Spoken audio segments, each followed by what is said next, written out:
మాతృదేవోభవ. కాల పరీక్షలో గెలిచి ఖచ్చితమౌ అనురాగమిచ్చి దుష్కాలము వాతవడ్డ ఎడ కమ్మని అంకమునందు తీర్చి. అమ్మా, కాల పరీక్షలో గెలిచి ఖచ్చితమౌ అనురాగమిచ్చి దుష్కాలము వాతవడ్డ ఎడ కమ్మని అంకమునందు తీర్చి కావ్యాల సుగంధమద్ది రసకారమున మెడలోన వైచి కావ్యాల సుగంధమద్ది రసకారమున మెడలోన వైచి ఉయ్యాలలనూపినావు గదా ఉయ్యాలలనూపినావు గదా అమ్మరో ఎట్లు రుణము నీగెదన్ అమ్మరో ఎట్లు రుణము నీగెదన్. ఏబిఎన్ ఆంధ్రజ్యోతి ప్రేక్షక మహాశయులందరికీ నవజీవన వేదం అనే కార్యక్రమంలో 654 భాగానికి స్వాగతం పలుకుతున్నాం.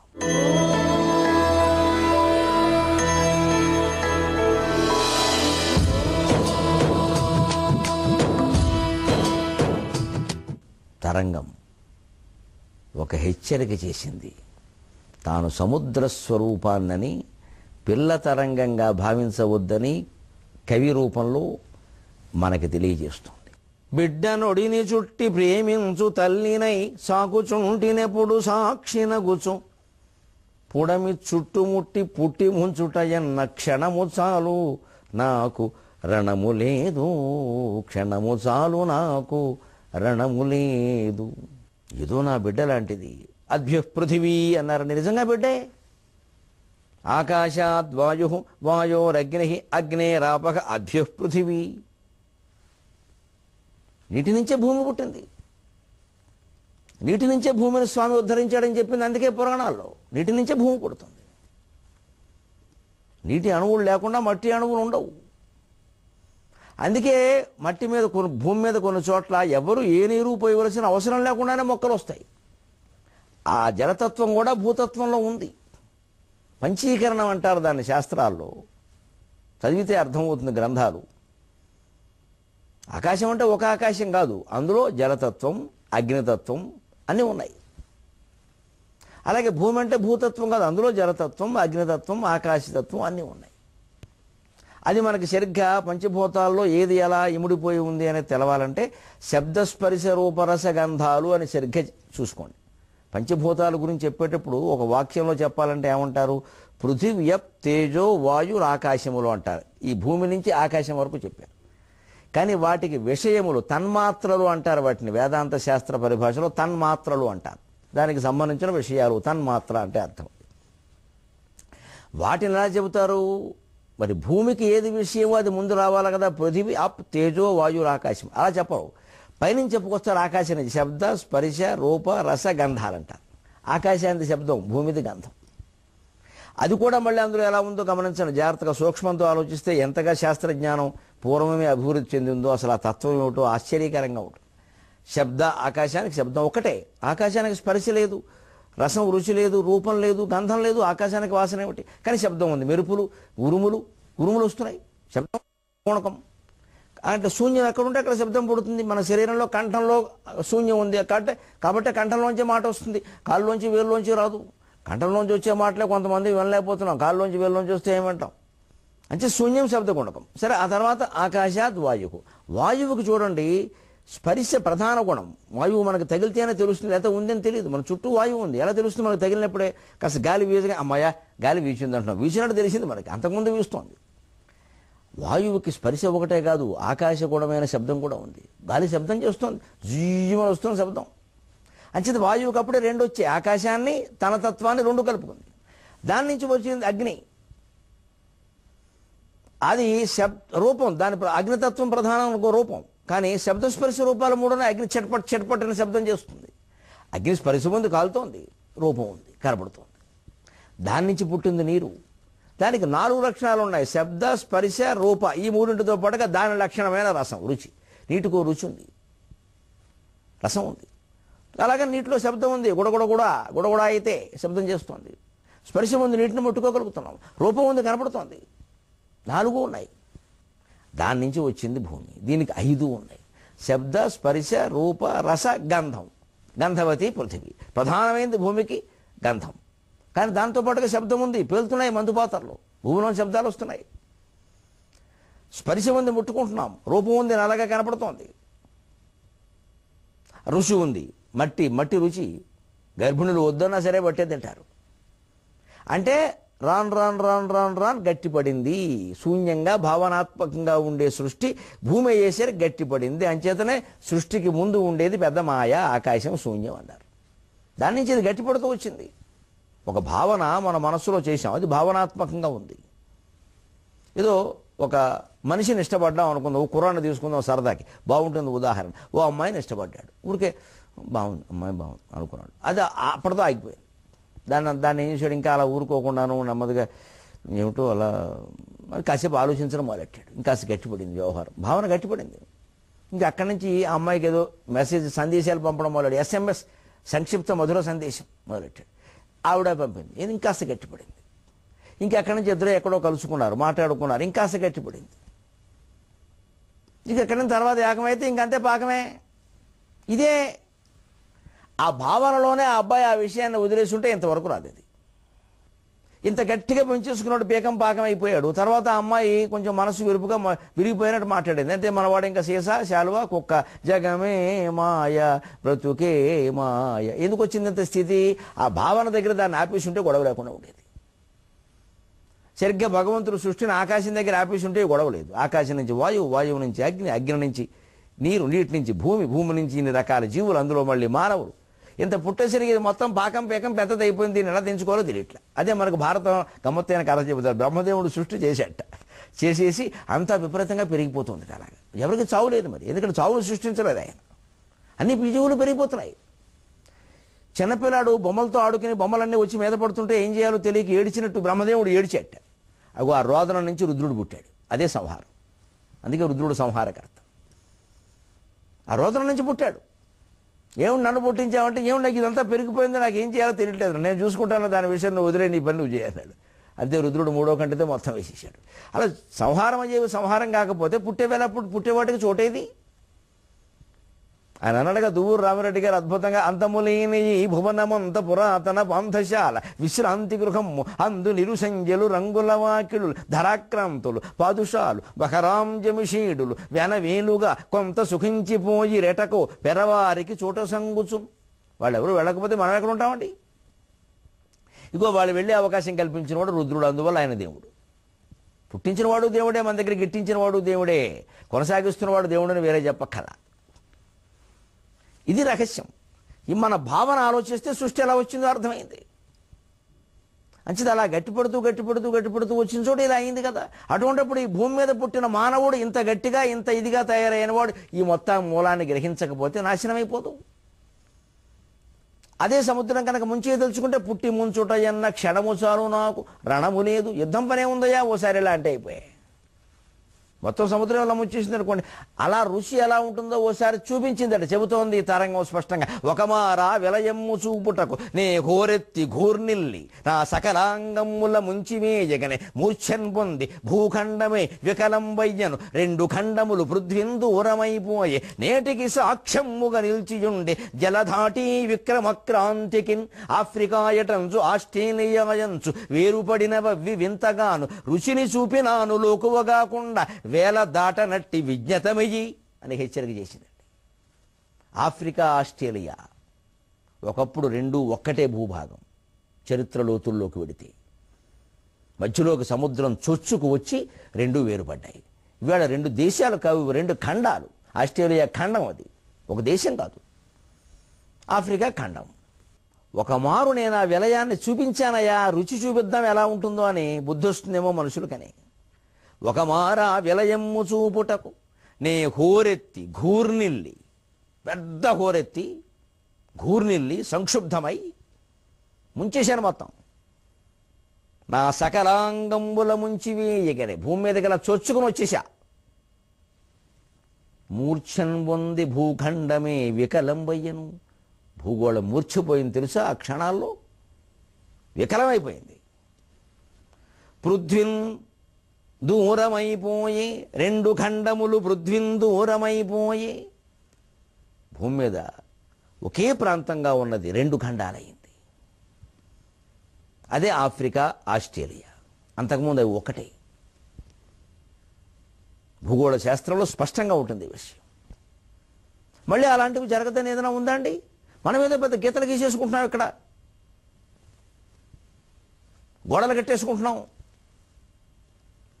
వచ్చి సముద్రం ముంచేస్తే గోడ లేదు, గోడ అంతా పేడ, మొత్తం పోవలసిందే. అందుకే విశ్వమానవతా భావాన్ని కూడా మనం పెంచుకోవాలి జాతీయ భావంతో బాటుగా.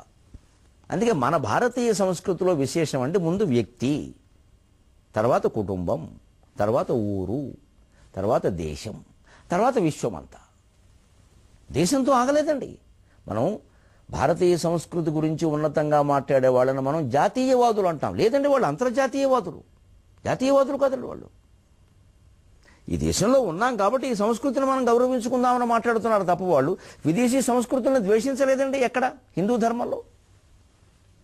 అవి ముందు ముందు చూస్తాం. ఈ కావ్యంలో కూడా ఎంతమంది ఇక్కడ పండితులు విదేశాలు వెళ్ళి బోధనలు చేశారు, అక్కడ వాళ్ళని పెళ్లిళ్ళు చేసుకున్నారు, అది కూడా చూస్తాం. విదేశాల వాళ్ళు వస్తే ఎంతగా స్వాగతం చెప్పారు. మామూలు స్వాగతం కాదు, నెత్తి మీద పెట్టుకున్నారు, ముంచేశారు వాళ్ళు వచ్చి. అతిగా కూడా ప్రవర్తించారు మన వాళ్ళు. మనకి విశాల భావం అంటూ ప్రవేశిస్తే భారతీయులకి, అందున తెలుగు వాళ్ళకి ఛాతీ 72 అంగుళాలు కాదండి, 720 అంగుళాలు అవుతుందండి. హృదయం వైశాల్యం కాదండి, హార్ట్ ఎన్లార్జ్మెంట్ అవుతుందండి, పేరిపోతుందండి. అంత వైశాల్యం ఎవడో పట్టుకోలేడండి మనని. అదే అతి. ఆ అతి చేసే మొత్తం గతి చెడ్డం. అతి చేస్తే గతి చెడుతుందని సామెత. కానీ భారతీయ సంస్కృతి చాలా స్పష్టంగా ఏం చెబుతుందంటే ముందు వ్యక్తి, తర్వాత కుటుంబం, తల్లి తండ్రి, మాతృదేవోభవ, పితృదేవోభవ, ఆచార్య దేవోభవ, వెంటనే అతిథి. ఈ అతిథికి అంతే ఉంది చెప్పండి. ఆ అతిథి పక్క ఊరు వాడు కావచ్చు, పక్క దేశం వాడు కావచ్చు, ఆశ్చర్యమే లేదు. విదేశాల వాళ్ళు కూడా మనకు అతిథులే. ఇప్పటికీ విదేశాల వాళ్ళు, యాత్రలు చేసే అలవాటు ఉన్న వాళ్ళు ఆతిథ్యం అంటే భారతదేశం అని చెబుతున్నారు. ఎందుకు అతిథి దేవోభవ అని ఉంది మనకి. ఆ అతిథి ఏ కులం, ఏ మతం, ఏ ప్రాంతం, ఏ దేశం ఏం చూడమండి. ఇప్పుడు మెతుకులు పెట్టడానికి ప్రాంతం, మతం, కులం ఏమిటండి? ఆకలి అందరికీ ఉంటుంది, అవసరం అందరికీ ఉంటుంది. అది గ్రహించింది భారతీయ సంస్కృతి. అయితే తల్లి దేవుడు, తండ్రి దేవుడు, గురువు దేవుడు అంటే మనం తేలిగ్గా అర్థం చేసుకోవచ్చు ఆ విషయాన్ని. అతిథి దేవుడు ఏమిటండి? ఓ పూట తినేసి వెళ్ళిపోయేవాడు, పైగా వాడి వల్ల మనకు నష్టం. కానీ ఎందుకోసం అంటే త్యాగం అలవాటు చేయడానికి. అదండి ఉన్నతమైన సంస్కృతి. సృష్టిలో ప్రతి అణువుని ప్రేమించమని చెప్పిన ఏకైక సంస్కృతి హిందూ సంస్కృతి. అందుకని ఇక్కడ హెచ్చరిక చేస్తోంది, నేను తలుచుకుంటే ఏమైనా చేయగలనయ్యా. నేటికి సాక్ష్యముగా నిలిచి ఉండే జలధాటి విక్రమక్రాంతికి. ఇప్పటికి కూడా సముద్రం విక్రమిస్తే ఎలా ఉంటుందో సాక్ష్యంగా నిలబడ్డాయా అన్నట్టుగా ఆఫ్రికా, ఆస్ట్రేలియా నిలబడ్డాయి. మీరు ఎప్పటికైనా గ్రహించుకోండి, లేకపోతే చాలా ప్రమాదం. ఒకమారా విలయమ్ము చూపటకు నే హోరెత్తి ఘూర్నిల్లి నా సకలాంగమ్ముల ముంచిమేయగనే మూర్ఛన్ పొంది భూఖండమే వికలంబయ్యను రెండు ఖండములు పృథ్వీన్ దూరమైపోయి నేటికి సాక్ష్యముగా నిలిచియుండే జలధాటి విక్రమక్రాంతికిన్. అక్కడ పదప్రయోగం అలాగే ఉండాలి. పైగా అక్కడ సరదాకి ఒక మాట చెబుతున్నా, నేటికి సాక్ష్యముగా నిలిచియుండే పద్యంలో 4వ పాదాన్ని గమనించండి విజ్ఞులు. నేటికి టికారంతో మొదలైంది పద్యపాదం, కి కకార ప్రాస, సరిగ్గా దానికి యతిస్థానం. నేటికి సాక్ష్యముగా నిలిచియుండే జలధాటి, మత్యభూర్తం 14 అక్షరం యతి. మొదటి అక్షరం టీ ఉంటే 14 కూడా టీఏ ఉండాలి, కాఫీ ఉంటే కుదరదు, టీకి టీఏ. నేటికి టికి సాక్ష్యముగా నిలిచియుండే జలధాటి విక్రమక్రాంతికిన్. ఇలా రాయాలండి పద్యం. ఇంత కష్టం పద్యం రాయడం.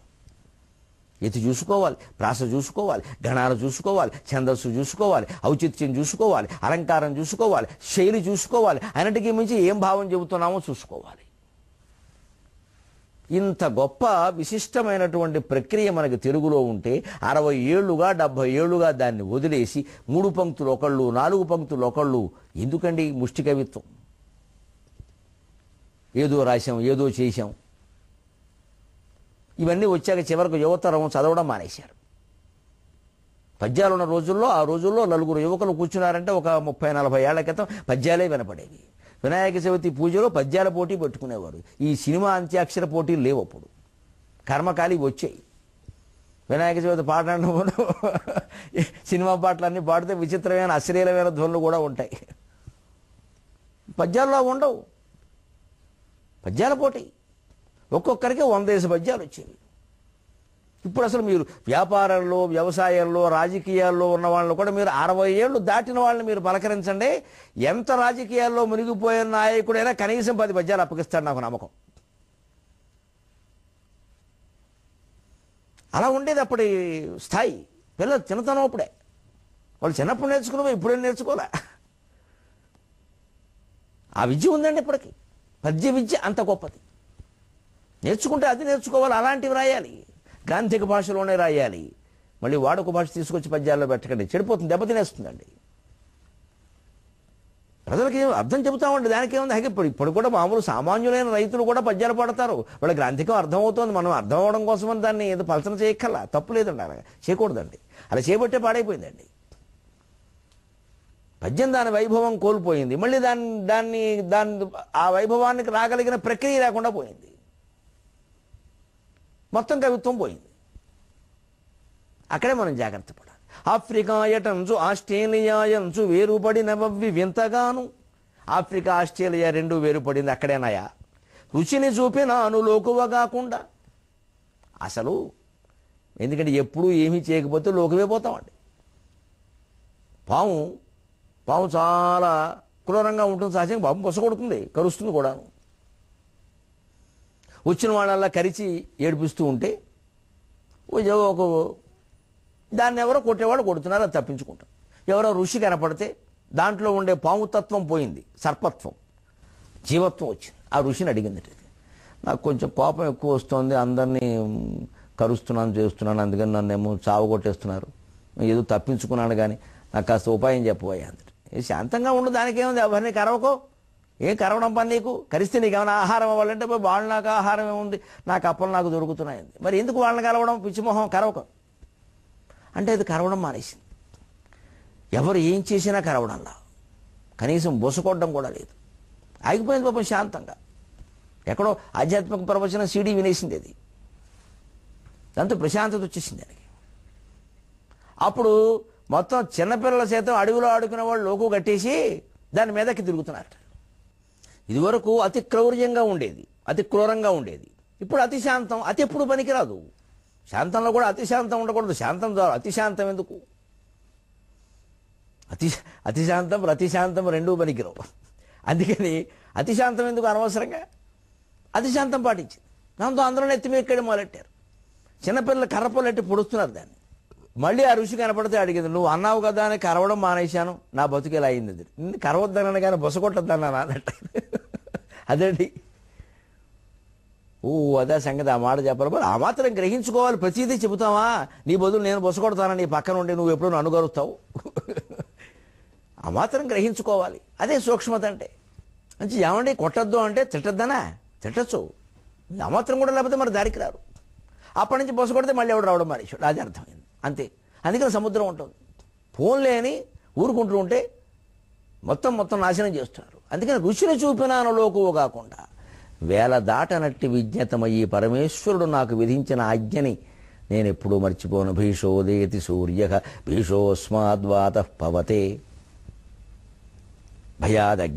భయాదింద్రశ్చ అగ్నిశ్చ. అన్ని రకాల ప్రకృతి శక్తులు ఈశ్వరాజ్ఞ ప్రకారమే నడుచుకుంటున్నాయి. అందుకని ఎప్పుడూ వేల దాటని అని కొంచెం ఆ కోపంతో ఉండేసరికండి.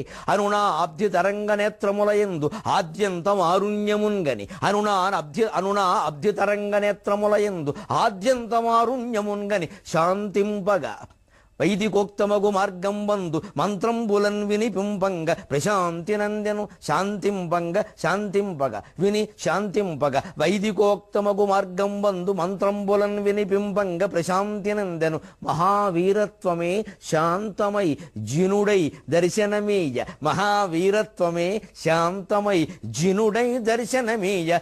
ఉత్కలిక రాశిన్ బోస మౌనంబులన్, ఉత్కలిక రాశిన్ బోస మౌనంబులన్.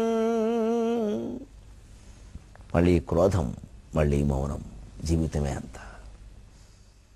అనునా అబ్ధి తరంగ నేత్రములయందు. ఇలా చెబుతున్న ఆ తరంగం కళ్ళల్లో కవికి ఎర్రచీరలు కనబడ్డాయి. అమ్మో, మళ్ళీ భారత యుద్ధకాలం వచ్చేస్తోంది రోయ్ చెప్పడం మానేస్తుంది. ఏ పుట్టలోకి వెళ్ళిపోతుంది, కోపం వచ్చేస్తుంది. ఇది అస్తమాను కోపమే, బతిమాలేక ఇబ్బంది పడిపోతున్నాం. ఆద్యంతం ఆరుణ్యముంగని, కళ్ళ కొసలో ఎర్రచీరలు కాదండి, కంటి నిండా ఎర్రచీరలు. ఏమిటి మీరు అసలు అన్నట్టుగా, ఏమనుకుంటున్నారు నా గురించి అన్నట్టుగా. శాంతించు శాంతించు అని వెంటనే ఓం ద్యౌ శాంతి అంతరిక్షం శాంతి పృథివీ శాంతి ఆపశాంతి ఓషధయశాంతి విశ్వే వనస్పతయశాంతి విశ్వే దేవాశాంతి శాంతిరేవ శాంతి సామా శాంతిరేధి ఓం శాంతి శాంతి శాంతి అని వైదికోక్తమగు మార్గం బంధు మంత్రంబులన్ వినిపింపంగా ప్రశాంతి నందెను. అది శాంతించడం కోసం ఈ కవి వైదికమైనటువంటి శాంతి మంత్రాలు చదవగానే కాస్త శాంతించి. వేద మంత్రానికి అంత ప్రభావం ఉంటుంది. చదవవలసిన వాళ్ళు చదవవలసిన విధానంలో, చదవవలసిన స్థానంలో చదివితే దాని ఫలితం ప్రత్యక్షంగా కనిపిస్తుంది. వేదం అంత గొప్పది. వేద పండితులకు నమస్కారం. మహావీరత్వమే శాంతమై జినుడై దర్శనమిచ్చి. అయితే ఈసారి మౌనంలో ఒక కొత్త రూపం కనపడింది కవికి. అంతవరకు మహావీరుల్లా మాట్లాడినటువంటి, ముంచేస్తానని బెదిరించినటువంటి తరంగంలో ఒక జనత్వం కనపడింది. ఇంద్రియాలను జయించిన శాంతి. అదే మహావీర జనుడు, జన మహావీరుడు వృత్తాంతం రాబోతోంది. అందుకని కవి ఈ ప్రణాళిక వేశాడు.